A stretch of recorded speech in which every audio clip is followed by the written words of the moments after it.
할렐루야. 오늘 저녁 하나님께서 주시는 말씀은 요나서 4장 1절부터 11절까지의 말씀입니다.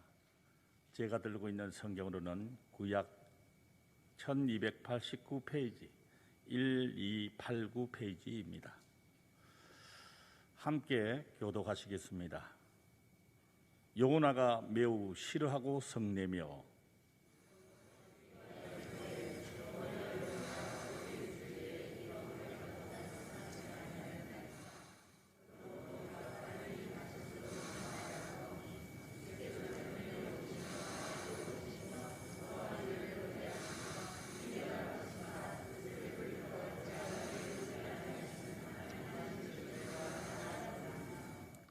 여호와여, 원하건대 이제 내 생명을 거두어 가소서. 사는 것보다 죽는 것이 내게 나음이니이다 하니,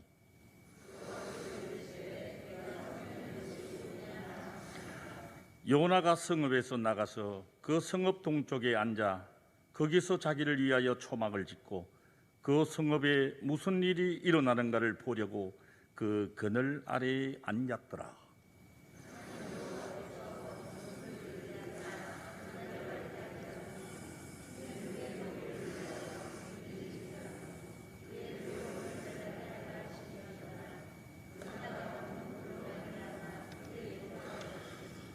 하나님이 벌레를 예비하사 이튿날 새벽에 그 박능쿨을 갉아먹게 하심에 시도니라.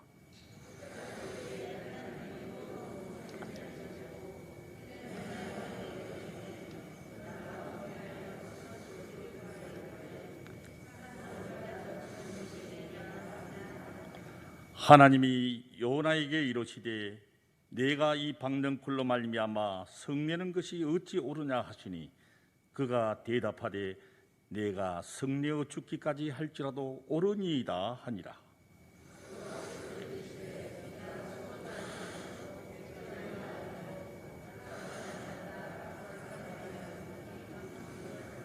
함께 읽겠습니다. 하물며 이 큰 성읍 니느웨에는 좌우를 분별하지 못하는 자가 12만여 명이요 가축도 많이 있나니 내가 어찌 아끼지 아니하겠느냐 하시니라. 아멘. 오늘 저녁 수요 예배에 함께 하신 성도 여러분과 온라인을 통해서 예배에 참여하고 계시는 성도 여러분의 가정과 직장, 그리고 모든 성도 여러분의 삶 속에 주님의 평강과 은혜가 강물처럼 흘러넘치는 이 시간 되시기를 축복합니다.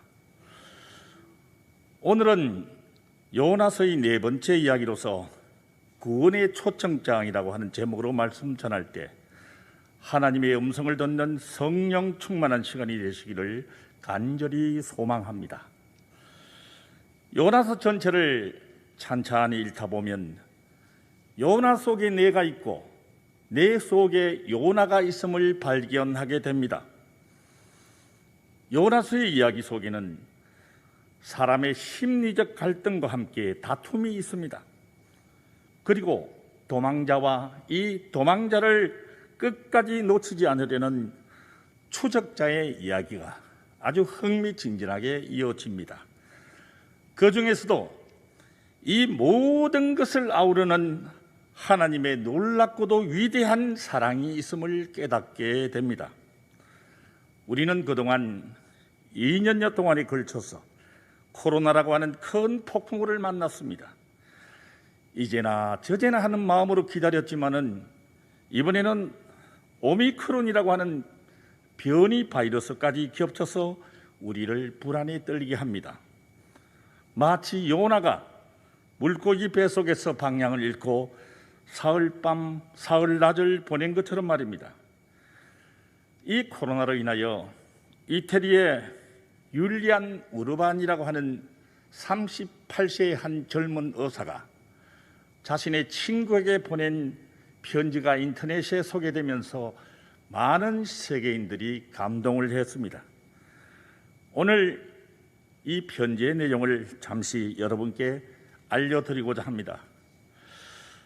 수많은 어두운 악몽 같은 순간들을 지나왔지만 지난 2년 동안 여기 우리 병원에서 발생한 일들을 내가 직접 보고 경험할 것이라고는 상상해 본 적이 없습니다. 그 악몽은 현재 실제로 흐르고 있고 또 더욱 거대해져만 가고 있습니다. 처음에는 몇 명이 병원으로 실려왔고 그 다음은 몇십 명, 그리고 몇백 명, 지금은 몇천 명이 몰려오고 있습니다. 이제 우리는 더 이상 의사가 아닙니다. 우리는 그저 누가 살 수 있고 누가 죽음을 맞으러 집으로 보내져야 하는지를 결정하고 라벨을 붙이는 분류자들에 불과합니다. 비록 그들이 평생 이탈리아의 세금을 성실히 납부했다 하더라도 그들은 죽음을 준비하도록 집으로 되돌려 보내집니다. 그리고 그는 편지 중간에서 이렇게 단식을 하고 있습니다. 우리는 우리의 한계에 도달했습니다. 우리는 지금 아무것도 할 수가 없습니다. 사람들이 매일 죽어가고 있습니다. 우리는 기진맥진했습니다. 여러분, 이것이 바로 우리가 감당할 수 없는 인생의 커다란 폭풍우를 만났을 때 연약한 우리 인간의 입에서 터져나오는 단식입니다. 그리고 우리는 오늘까지 4번에 걸쳐서 제가 전해드린 이 요나서 속에서 엄청난 폭풍우와 함께 두려워 떨며 탄식하는 사람들의 소리를 듣게 됩니다. 바로 요나로 인한 폭풍우 때문입니다. 요나는 자신의 생각을 마지막까지 바꾸지 않았습니다. 하나님께서도 자신의 생각을 끝까지 지키셨습니다. 그렇다면 하나님의 참뜻은 무엇입니까? 인간이면 누구나 인종이나 민족, 나이, 그리고 성별과 상관없이 다 하나님 앞에 나아올 수 있습니다. 그리고 그들을 통해 하나님의 축복을 나누는 것이 하나님의 뜻입니다. 하나님께서는 이러한 뜻을 보이고 요나를 움직이기 위해 인간이 경험할 수 있는 모든 것을 활용하여 요나를 설득하십니다. 그러나 오늘 본문 1절을 보시게 되면 요나의 심정을 잘 알 수 있습니다. 요나가 매우 싫어하며 성내며, 요나는 원수의 나라가 회개하고 용서받는 것이 매우 싫었습니다. 망해도 시원찮은 마당에 용서는 있을 수 없는 일이었습니다. 성경 속에서 복음을 듣고 회개하는 것을 싫어하는 선지자는 아마 요나밖에 없을 것입니다. 그렇다고 요나가 하나님의 속성을 모르는 사람은 결코 아니었습니다. 본문 2절을 보시면 요나가 다시스로 도망간 이유를 잘 알 수가 있습니다. 여호와께 기도하여 이르되 여호와여, 내가 고국에 있을 때 이러하겠다고 말씀하지 아니하였나이까? 그러므로 내가 빨리 다시스로 도망하였사오니 주께서는 은혜로우시며 자비로우시며 노하기를 더디하시며 인애가 크시사 뜻을 돌이켜 재앙을 내리지 아니하시는 하나님이신 줄을 내가 알았음이니이다. 하나님의 은혜, 하나님의 자비, 하나님께서 노하기를 더디하심, 그리고 하나님의 인애 등 이러한 하나님의 속성들을 자기 자신에게 적용할 때는 감사하고 기분이 참 좋습니다. 내가 용서를 받았으면 다른 사람도 용서받는 것을 당연하게 생각해야 합니다. 그런데 많은 사람들은 그렇게 생각지 않습니다. 내가 용서받고 죄사함을 받는 것은 당연한 일이지만은 다른 사람들이 용서하고 또 죄사함을 받으면 안 된다고 생각합니다. 하나님은 니느웨 사람들을 용서하고 다시 한번 새로운 삶의 기회를 주셨습니다. 니느웨 사람들이 회개하고 구원을 받는 일은 참으로 놀라운 일입니다. 니느웨 사람들의 입장에서는 이러한 기회야말로 새로운 회복의 기회였습니다. 삶의 회복이었으며 복음의 회복이었습니다. 이처럼 하나님은 참으로 은혜롭고 자비로우신 하나님이십니다. 우리도 이제 정말 지긋지긋한 이 코로나가 하루빨리 종식되고 우리의 삶이 회복되고 예배가 온전히 회복되기를 간절한 마음으로 기도합니다. 성도 여러분, 요나의 입장에서는 하나님이 선민인 유대 백성들에게만 자비롭고 은혜롭고 노하기를 더디하기를 원했습니다. 이방인들은 심판하시고 유대인들을 보호하시고 축복하시는 자기들만의 하나님이시기를 원했습니다.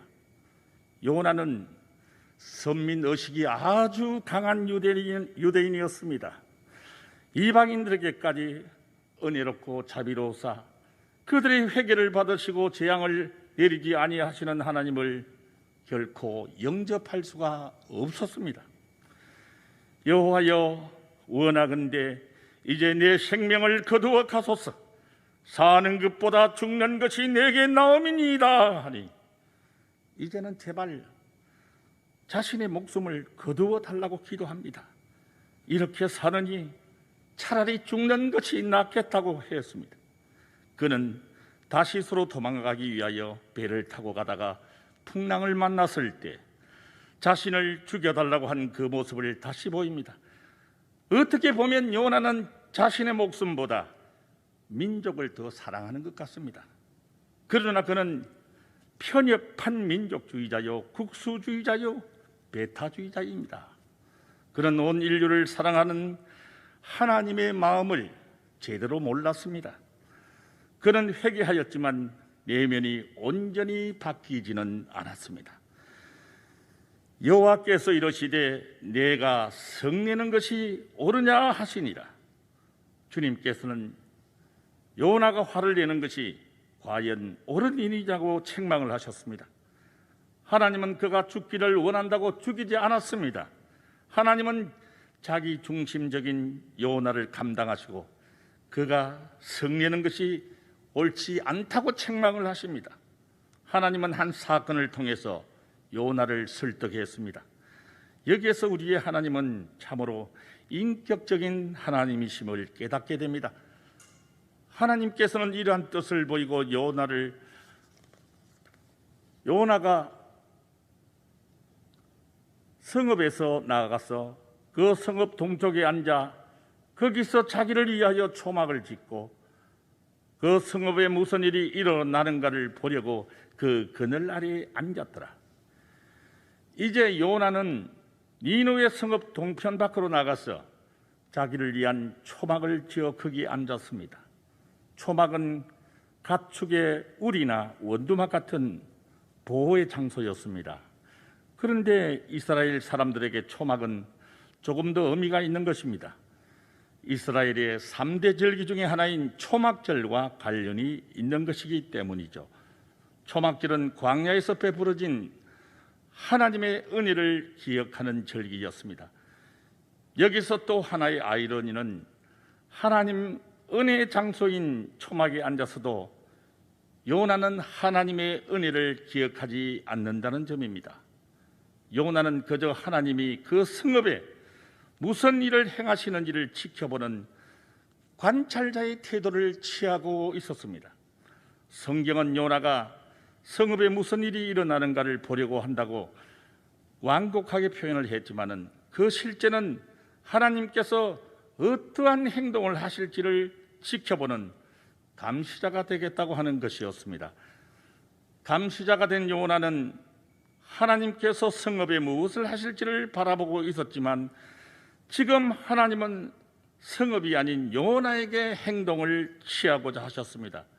6절과 8절에 예비하사라는 단어를 반복해서 사용함으로써 하나님의 사역이 요나에게 향하고 있고 그 사역의 도구로서 방등쿨, 벌레 그리고 동풍이 사용되고 있음을 알 수 있습니다. 요나서에는 참 다양한 하나님 사역의 도구들이 발견이 됩니다. 1장에서는 폭풍과 큰 물고기가 사용되었습니다.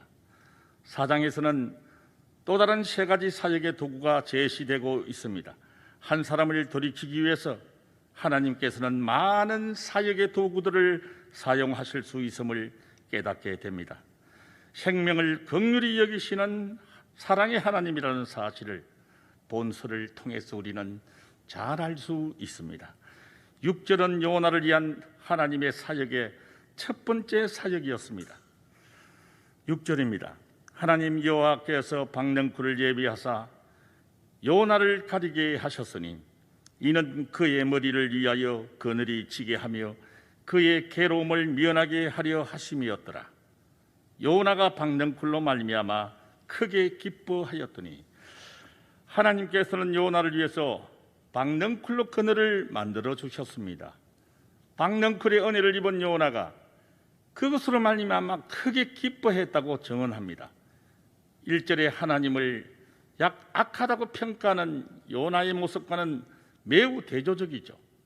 하나님의 은혜가 니느웨에 임하는 것을 보며 요나는 하나님을 악하다고 평가를 했습니다. 그러나 지금 자기에게 은혜가 임하자 기쁘게 여겼습니다.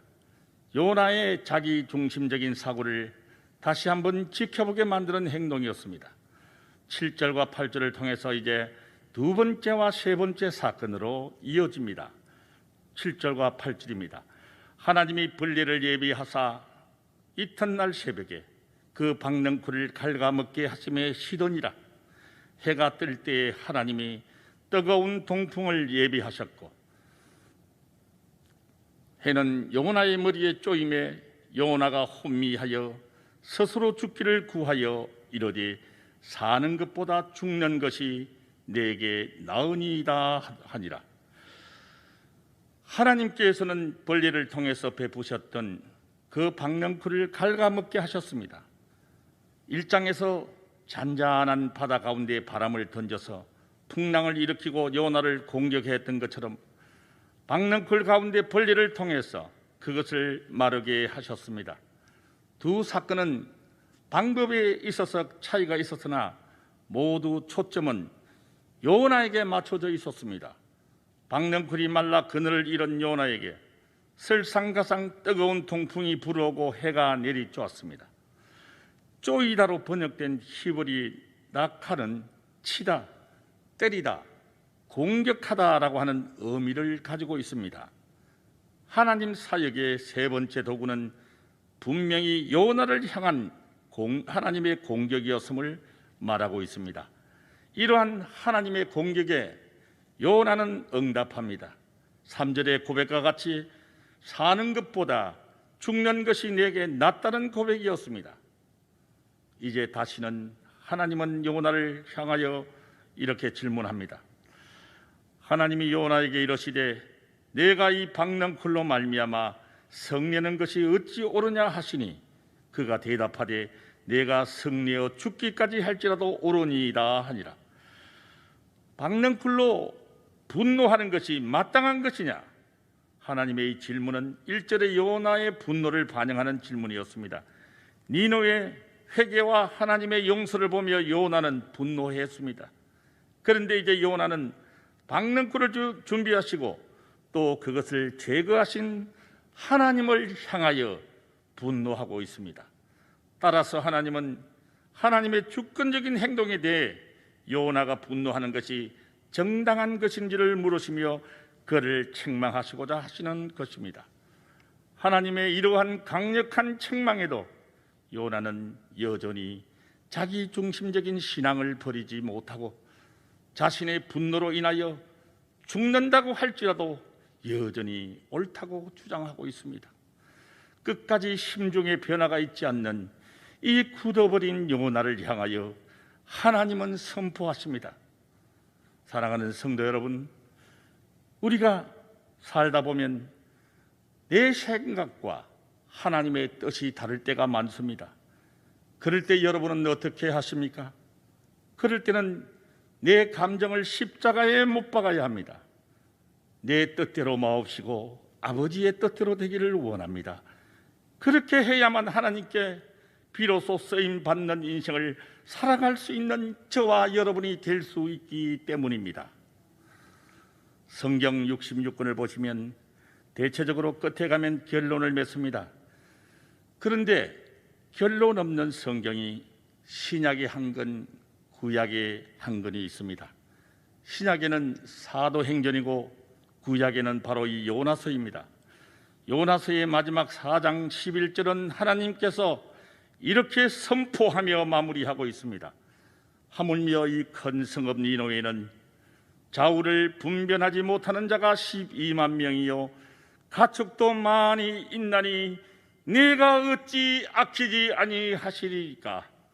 여러분, 이것이 요나서의 결론입니다. 하나님께서 요나를 끝까지 추적하시고 폭풍우를 내리심도 그 목적이 바로 구원하심에 있었던 것입니다.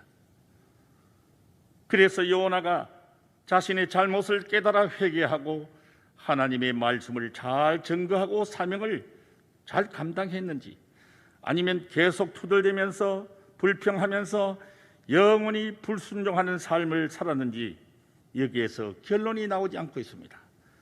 여러분은 과연 요나서 5장을 어떻게 기록하시겠습니까?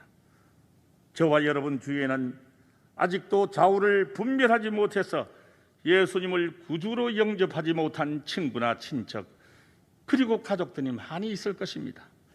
그 사랑하는 친구나 가족들, 그리고 친척들을 구원하시어서 요나서 5장을 기록하는 저와 여러분이 되시기를 주님의 이름으로 간절히 기도합니다.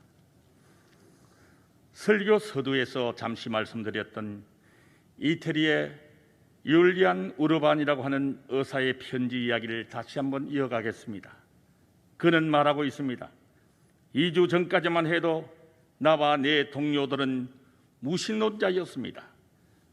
이것은 이상한 일이 아닙니다. 우리는 하나님의 임재 같은 것 믿지도 의지하지도 않았고 그저 사람을 치료하는 논리적 학문으로서의 의학을 배웠습니다. 나는 언제나 내 부모님이 교회에 나가는 것을 비웃었던 사람입니다. 그런데 9일 전 75세의 한 목사님이 코로나 확진자로 병원에 입원을 하였습니다. 그는 아주 친절한 사람이었습니다. 호흡 곤란의 심각한 문제를 가지고 있었으며 그럼에도 불구하고 병원까지 성경을 가지고 왔습니다. 그는 주위에 죽어가는 이들의 손을 잡아줄 뿐 아니라 그들에게 성경을 읽어주곤 했습니다. 그리고 그것은 우리에게 깊은 인상을 심어주었습니다. 우리는 지금 고백할 수 있습니다. 한낱 무력한 인간인 우리들은 매일 수많은 사람이 죽어나가는 이 상황에 대해서 아무것도 할 수 없는 상황에 이르렀습니다. 우리는 지쳤고 우리의 동료들은 자꾸만 사망했으며 다른 동료들은 이미 바이러스에 확진되었습니다. 인간이 할 수 있는 일이 끝나는 이 상황에서 우리는 하나님이 필요함을 깨달았습니다. 그리고 짧은 몇 분의 휴식 시간이 주어질 때마다 우리는 하나님께 기도하기 시작했습니다. 우리는 서로 얘기를 나눕니다. 치열한 무신론자였던 우리가 지금 매일 우리의 평강을 구하고 우리가 환자들을 잘 돌볼 수 있도록 우리를 도와주시기를 주님께 구하고 있는 우리 자신을 믿을 수가 없노라고 말입니다. 이제 75세의 그 목사님은 돌아가셨습니다. 지금까지 2년 동안 확진자가 5만 명을 돌파했고 사망자만도 4,825명이나 되고 보니 우리 또한 모두 지칠 대로 지치고 무너졌지만 살아서 역사하시는 그분은 자신의 위중한 상태와 어떻게 도와드릴 수 없는 우리의 어려운 한계에도 불구하고 평안을 우리에게 가져다 주셨습니다. 그 평안은 우리가 이제는 더 이상 찾을 수 없을 거라고 생각했던 평안이었습니다.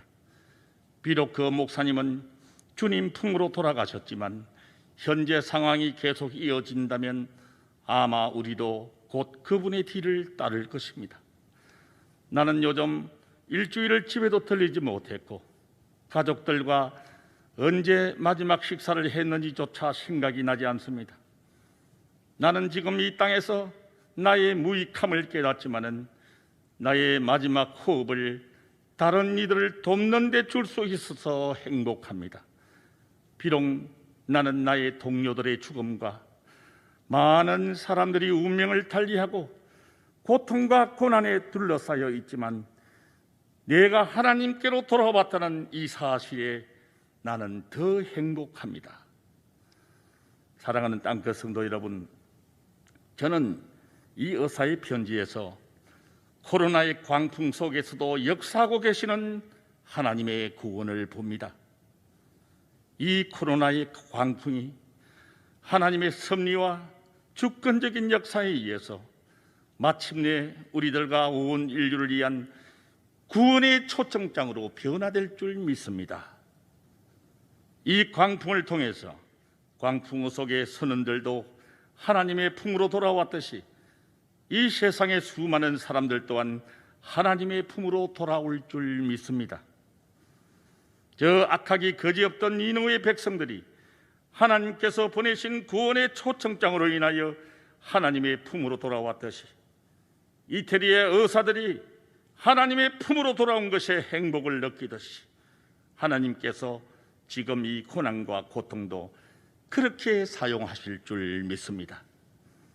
사랑하는 성도 여러분, 지금 이 시대에 하나님께서는 아직도 회개하지 않고 있는 세상 사람들을 흔들어 깨워서 하나님께 돌아오게 하시려는 하나님의 뜻이라고 봅니다.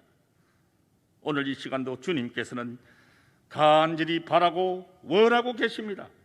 주님, 이 모든 시련과 고난의 원인이 모두가 제 탓입니다. 제가 불순종한 탓입니다. 우리 가정의 문제도, 직장의 어려움도, 이 사회 갈등도, 나라와 민족의 역경도, 코로나 바이러스의 원인도 모두가 다 제 탓입니다. 제가 요나처럼 영적인 잠을 자느라 제대로 기도하지 못한 제 탓입니다. 복음의 빛을 비추라는 말씀을 들어도 행동으로 실천하지 못한 제 탓입니다. 이렇게 간절히 회개하기를 원하고 계십니다. 여러분, 이러한 회개의 고백이 오늘 이 시간 우리 모두의 고백이 되어야 할 줄 믿습니다. 그리하면 우리의 강구와 진실된 회개를 받으시고 우리에게 반드시 회복과 치유의 역사를 이루어 주실 줄 믿습니다. 우리가 그리고 온 세계인들이 교만을 회개하고 하나님께 돌아와 도우심을 간구할 때 하나님께서는 때가 되면 반드시 모든 상처와 아픔을 회복시켜 주실 것입니다.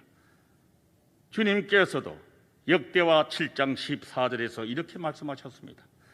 내 이름으로 일컫는 내 백성이 그들의 악한 길에서 떠나 스스로 낮추고 기도하여 내 얼굴을 찾으면 네가 하늘에서 듣고 그들의 죄를 사하고 그들의 땅을 고칠지라 말씀하십니다. 요나가 이 모든 문제의 원인이 그 누구에게 있는 것이 아니라 바로 나 자신에게 있음을 고백하고 돌이킬 때 하나님께서는 요나에게 보내신 그 폭풍우를 회개의 폭풍우, 은혜의 폭풍으로 바꾸어 주셨습니다. 심판의 폭풍우가 아니라 은총의 폭풍우요 구원의 폭풍우였습니다. 이 폭풍으로 인하여 악하기로 유명했던 니느웨 사람들조차 회개하고 구원받는 역사가 일어난 것입니다. 우리에게 불어닥친 이 코로나의 폭풍우 원인도 바로 나에게 있음을 고백할 때 하나님께서는 내 죄를 용서하시고 우리의 가정과 우리의 이웃과 우리의 교회와 그리고 나라와 민족을 구원하는 구원의 초청장으로 변화될 줄 믿습니다. 그리하여 이 땅의 폭풍우도 분명 잠재워 주실 것입니다. 잠시 기도드리겠습니다. 하나님 아버지, 우리를 괴롭힌 사람들이 모여 사는 성읍 니느웨로 나아가 회개의 메시지를 선포할 수 있는 용기와 믿음을 허락해 주시옵소서. 우리에게 주어진 십자가가 무겁고 버거운 십자가라 할지라도 우리의 생각을 멈추게 하시고 주님의 말씀을 더욱 존중하며 기꺼이 한 걸음 한 걸음 나아갈 수 있는 힘을 우리에게 주옵소서. 우리의 걸음을 보며 뒤에 있는 그 누군가가 손해보는 길이라고 말하며 어리석다 여길지라도 앞서 걷고 계시는 주님만을 꿋꿋이 바라보고 주어진 길을 묵묵히 걸어가는 우리 땅끝 성도들이 되게 하옵소서. 그리하여 은혜가 가득한 삶을 허락하신 하나님의 은총을 의지하며 하나님 중심적인 삶을 살아가도록 깨닫는 큰 은혜를 허락하여 주시옵소서. 우리의 꿋꿋한 시선과 묵묵한 이 발걸음으로 인해 우리가 속한 땅끝 공동체가 그리스도 예수 안에서 함께 아름답게 지어져가는 역사를 경험하게 하옵소서. 예수님 이름으로 기도드립니다. 아멘. 찬양하시겠습니다.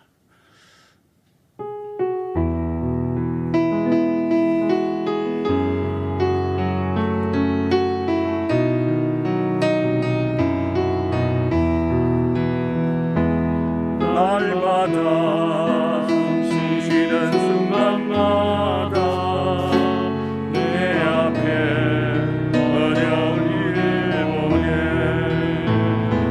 주님 앞에 우리 몸을 맡길 때 슬픔 없네 두려움 없네 주님의 그 자비로운 손길 항상 좋은 것 주시도다. 사랑스레 아픔과 기쁨을 수고와 평화와 안식을 날마다 주님의 곁에서 자비로 날 감싸 주시네. 주님 앞에 이 몸을 맡길 때 힘주시네 위로함 주네. 어린 나를 품에 안으시사 항상 평안함 주시도다. 내가 살아 숨을 쉬는 동안 살피신다 약속하셨네. 인생의 어려운 순간마다 주의 약속 생각해보네. 내 맘속에 믿음 잃지 않고 말씀 속에 위로를 얻네. 주님의 도우심 바라보며 모든 어려움 이기도다. 흘러가는 순간순간마다 주님 약속 새겨봅니다. 아멘. 하나님 아버지, 나는 죽고 주님이 내 안에 사시며 나의 움에서 벗어나서 주님의 관점에서 나와 내 인생, 내 이웃을 바라볼 수 있도록 은총을 내려 주시옵소서. 박능풀처럼 사라지는 풀과 같은 인생에 연연하는 우리가 아니라 영원하시고 참되시고 공의로우신 하나님 말씀 앞에 날마다 사로잡히는 믿음의 사람이 되게 하여 주시옵소서. 우리 땅끝 교회가 하나님 보시기에 하나된 모습으로서 아름다운 공동체의 모습으로 새로운 동래동 송전 시대를 맞이할 수 있도록 복 내려 주옵소서. 이러한 제목으로 다 함께 기도드리겠습니다. 또한 개인별 기도 제목과 가정의 행복, 성도님들의 건강을 위하여 주여 3번 크게 외치신 후에 다 함께 통성으로 기도드리도록 하겠습니다. 주여, 주여, 주여. 하나님 아버지, 우리의 생각으로, 우리의 욕심으로, 우리의 주님과 다른 판단으로 먼 길을 떠났던, 그리고 풍랑과 견딜 수 없었던 많은 사건들을 겪으면서 주님의 자녀로 다듬어 가시는 사명자로 이끌어 가시는 주님의 손길을 우리는 확인했습니다. 요나와 다를 바 전혀 없는 우리들이지만은 주님과 같은 사랑의 손길에, 구원의 손길에 여기까지 이르렀음을 감사드립니다. 이제 한 해를 마무리하면서 요나서를 우리에게 허락해 주신 것 감사를 드립니다. 하나님의 자녀로서, 사명자로서 사명자의 자리에 언제나 서게 하여 주시옵소서. 사랑의 아버지 하나님, 우리가 살고 있는 이곳에서 주님의 복음을 담대히 전하는 주의 백성들이 되게 하옵소서. 각자의 위치에서 나의 편협한 생각을 버리고 나의 가족과 나의 사랑하는 친구들, 정다운 나의 이웃들, 그리고 사랑하는 직장 동료에게도 담대하게 복음을 전하는 우리 땅끝 공동체가 되게 하여 주시옵소서. 한 영혼을 천하보다 귀하게 여기며 땅끝까지 복음의 사명을 충성되이 감당하는 우리 땅끝 교회가 되게 하옵소서. 어두운 이 세상의 빛으로 오신 주님, 세우신 목사님을 영육간에 강건하도록 붙들어 주시고 동력하시는 모든 부교육자님들과 당회원 모두가 한마음으로 주님 뜻에 합당한 교회를 세워나가는데 한 점 부끄러움이 없도록 하여 주시옵소서. 에벤예셀의 하나님 아버지, 모든 땅끝 성도들 모두가 니느웨 백성들처럼 모두가 회개하며 구원받은 것처럼 회개하며 순종하는 주의 백성들이 다 되게 하옵소서. 2021년 또 한 해를 잘 마무리할 수 있도록 인도하여 주시고 새롭게 맞이할 22년도를 기도로 준비하는 우리 땅끝 가족들이 되게 하시옵소서. 그리하여 새롭게 맞이할 복례동 성전 시대에는 새로운 부흥과 온전한 회복이 있게 하옵소서. 코로나19의 확산을 막아주시고 하루빨리 성도들이 모든 일상이 회복되고 예배가 온전히 회복되게 역사하여 주옵소서. 지금도 바다 선상 위에서 학업과 군복무로, 직장 생활로 타지에 있는 성도들과 믿음의 자녀들과 함께하여 주시고 일평생 주님 안에서 세계와 이 민족을 풍고 기도하게 하시고 교회와 어려운 이웃과 성도들을 위한 중보 기도의 삶을 살아가는 우리 모두가 되게 하옵소서. 요양병원에 입원하고 계시는 장기 환우들에게도 임마누엘의 은총을 내려주시고 땅끝교회 모든 환우들에게도 여호와 라파 회복의 은총을 내려주시기를 간절한 마음으로 빌고 원하옵나이다.